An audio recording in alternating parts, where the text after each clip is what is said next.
ज़ाहिर है तेल की कीमतों पर जो 2 मिलियन बैरल से कम किया आउटपुट, और ज़ाहिर है सऊदी अरब ने उसको लीड किया, उस पर ये जो आमने सामने आ गए हैं और इल्ज़ाम लगाया जा रहा है अमेरिका की तरफ से सऊदी अरब पर कि ये रूस को फ़ायदा पहुंचाने के लिए है। फिर ये भी डिबेट हो रही है कि जो रिपब्लिकन्स हैं उनको सपोर्ट कर रहा है इस वक्त जो सऊदी शाही ख़ानदान है। कहाँ तक ये मामला जा सकता है? जब बातें हो रही हैं कुछ सबक सिखाया जा सकता है, ताल्लुकात बहुत ख़राब हो सकते हैं। आपके ख्याल में कितना लेवरेज है अमेरिका के पास और कहाँ तक ये मामला जा सकता है? देखें, आई थिंक दोनों जानिब को खास लेवरेज नहीं है। तो पहली बात तो ये है कि जो अमेरिका है वो ऐसा कोई कदम नहीं उठाना चाहेगा जिससे सऊदी अरब जो है या खित्ते के अंदर जो है इंस्टेबिलिटी बढ़ती है, क्योंकि अगर अमेरिका की जानिब से जो है कोई सख्त कार्रवाई की जाती है तो वो सऊदी अरब और मशरिक़ वस्ता के लिए जो है वो अच्छा नहीं होगा, क्योंकि आप कमज़ोर कर रहे हैं एक एलाय को और उसका फ़ायदा जो है वो ईरान को होगा। तो ये तो अमेरिका नहीं चाहेगा बिल्कुल भी। इसी तरीके से सऊदी अरब को भी मालूम है कि वो एक हद तक जो है वो नाराज़गी इख्तियार कर सकता है, चाहे वो डेमोक्रेट्स के साथ है, चाहे सदर जो बाइडन की इंतज़ामिया के साथ है, चाहे मजमूई तौर पे जो अमेरिका की जो पॉलिसी है और जो सऊदी अरब के जो इंटरेस्ट में जो डाइवर्जेंस आया, जो भी सूरत हाल है वो सऊदी अरब एक हद तक जा सकता है, क्योंकि इन दी एंड जो सऊदी नेशनल सिक्योरिटी है उसका ज़ामिन जो है वो अमेरिका है। लेकिन आई थिंक कि सऊदीज़ जो हैं वो समझते हैं कि उनके पास गुंजाइश है कि वो जो तेल की कीमतें हैं, क्योंकि उनका मफाद जो है वो तेल की कीमतों को बरकरार रखना है अपने बजटरी पॉइंट ऑफ व्यू से, अपने जो नेशनल जो उनकी इकोनॉमिक फाइनेंशियल सिचुएशन है उसको बरकरार रखने के लिए। अब उसमें तजाद आ चुका है। जो अमेरिका की जो है जो ज़रूरत अमेरिका की ज़रूरत है, एक तो तेल की कीमतें कम की जाएं क्योंकि जो है महंगाई की वजह से, दूसरा ये है कि रूस के साथ जो इल्हाक हो रहा है वो ठीक नहीं है। तो आई थिंक कि खटाई पड़ी है, लेकिन ये कोई बहुत बड़ा ब्रीच अनकरीब मुझे नहीं लगता कि होगा, क्योंकि दोनों तरफ गुंजाइश नहीं है। मगर जब कहा गया सऊदी अरब की तरफ से कि जी मुआशी रीजंस की वजह से किया है, तो अमेरिका की तरफ से ये बात एक्सेप्ट नहीं की जा रही है और वो कहते हैं मैथमेटिकली भी ये बात नहीं समझ आती कि अपना ही आउटपुट कम करके सऊदी अरब को ज़्यादा फ़ायदा कैसे होगा। वो बार बार ये रिपीट किया जा रहा है कि ये रूस को फ़ायदा पहुँचाने के लिए है, ये सिफारती फ़ैसला है, सियासी फ़ैसला है, ना कि मुआशी फ़ैसला है। तो आपके ख्याल में अमेरिका को ये आखिर में समझ में आ जाएगी? देखें, जो बयान पब्लिकली दिए जाते हैं ना, तो उनका काम ही यही होता है कि वो दिए इसलिए जाते हैं कि वो परसेप्शन शेपिंग करें, दबाव डाल सकें। वो असल हकीकत से जो है उनकी लिंकेज जो है बड़ी कमज़ोर होती है। तो रेटरिक की तरफ तो हम जो है उसको आप पसे पर्दा एक तरफ रख दें। जो हकीकत ये है कि देखें, इस वक्त अमेरिका की क्या ज़रूरत है? अमेरिका की ज़रूरत है डोमेस्टिकली महंगाई, जो फ्यूल की जो प्राइसेस हैं वो नीचे रहें, और क्योंकि इलेक्शन आ रहे हैं मिड टर्म कुछ हफ्तों में, और फिर सदर जो बाइडन जो हैं वो 2024 की रेस में दाखिल हो जाएंगे, और चाहे वो जो है ना कैंडिडेट बनते हैं या उनकी जगह कोई और बनता है, लेकिन वो रेस शुरू हो जाएगी और उसमें फिर इनके मुखालफिन को भरपूर फ़ायदा होगा अगर महंगाई रहेगी।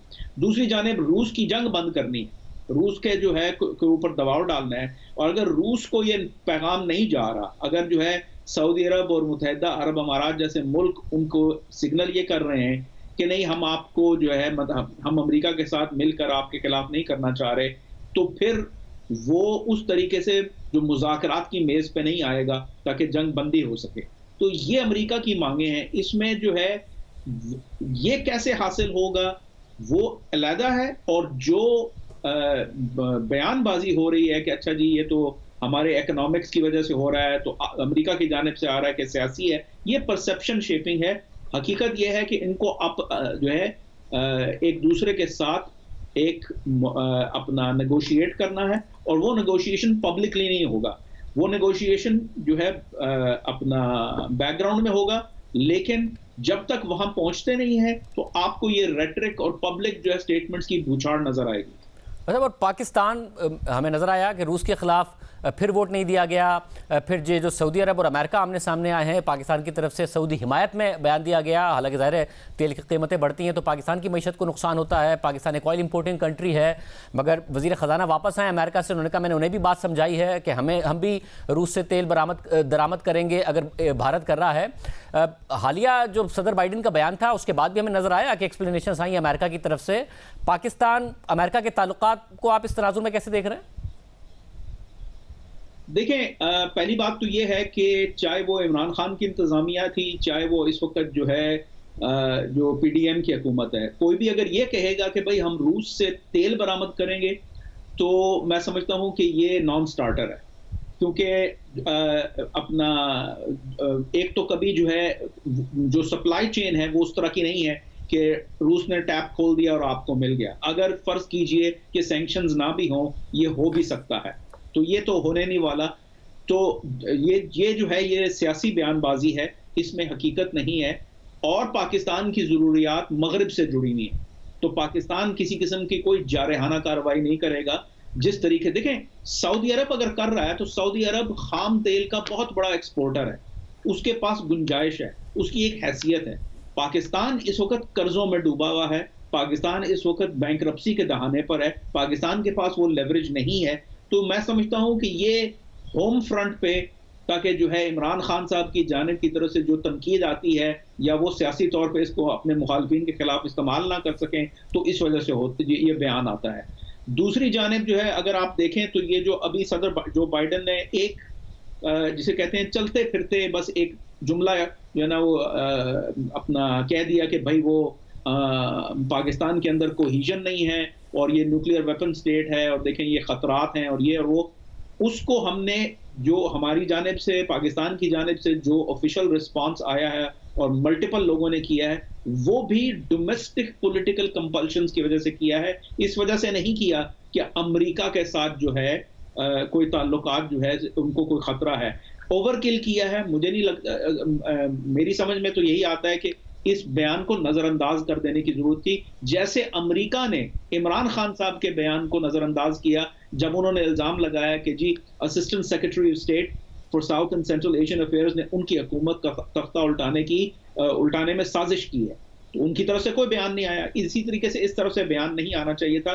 तो ये जो अपना रेटरिक होती है, इसको पॉलिटिकल या जियो पॉलिटिकल रेटरिक, इसको समझने की जरूरत होती है।